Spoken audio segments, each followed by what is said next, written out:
Hi, I'm Tyson Franklin, and welcome to this week's mini episode. And it's titled, Are You Going to Be an Original or an Imitation? Now, everyone knows an original, especially if you're talking about artwork, is far more valuable than a copy, no matter how good the copy is. Even a photocopy of an original document is never as sharp as the original, and if a copy is made of a copy, it gets even duller each time. I think business follows the exact same principles.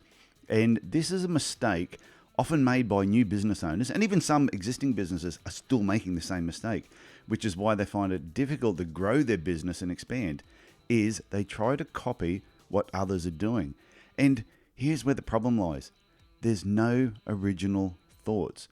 If you simply copy what another business or individual is doing, the only way it can possibly be successful is if the demand for what they're offering is so great and the existing business in the market cannot keep up with the demand, and therefore you can easily cash in on this. Now, I remember the solar roofing industry going through this boom, and also a lot of the training industries. But as government incentives dried up, so did most of the businesses. So yes, there will be times you can copy what somebody else is doing during boom times and succeed, but it's usually short-lived, and the earlier you get in and get out is probably the key. So timing has a lot to do with it. More often than not, a new business owner will copy what they've seen elsewhere or what they've learnt working with a previous employer. And if their previous employer was successful, to them it makes sense in their mind that they will also be successful. All they need to do is duplicate the idea. But as I mentioned, if the demand is high enough, yes, they will succeed. But if there is not a high demand for what they're offering, it's hard to break people's buying habits. If I buy my bread from the local baker, say a block away from where I live, and I've done this for years, if his employee leaves and opens a store, say on the opposite corner, so it's about the same distance, and produces the exact same bread, I'm not going to change my buying habits. However, the new baker, though, has two options. One, he can be more original and wow me with some new ideas to get my attention, or he can be an imitation and, as I think, slightly lazy and try and grab my attention by offering a cheaper price. Now, if your goal is to be the cheapest, and this is how you plan to grow your market share, that may work and that's fine. But I don't believe this is the best way to grow a business long term. I think you can do it better by being more original.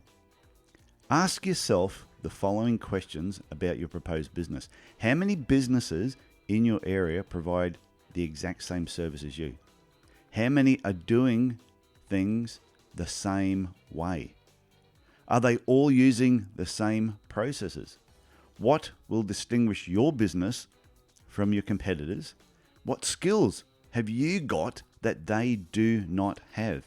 And what equipment are you going to purchase? If you can't tell your business apart from your competitors, what chance do your future and potential clients have? They have no chance at all. And that's why it's sometimes hard to grow a business if all you're doing is copying what everybody else is doing. Also, why would someone refer a friend or a family member to you instead of to the business they've been using for the past few years if you're not offering something better? You've got to think about this. If you're currently in business, you need to put some time aside and answer those questions as well. You must find a way to separate your business from everyone else and stand out from the crowd. And there's a quote from Albert Einstein, and it goes along the lines of, if you always do what you've always done, you'll always get what you always got. I think that's a pretty good quote, and it comes from a very intelligent guy, so it sort of makes sense. So if you're not getting the business success you want, you need to change how you're doing it. Stop copying what everybody else is doing, stop imitating what everybody else is doing, and try and be a little bit more original. So if you have any questions at all about this particular episode, please send me an email, tf@tysonfranklin.com. Okay, that's it from me. Look after yourself, look after your family, and I will talk to you again next week. Bye for now.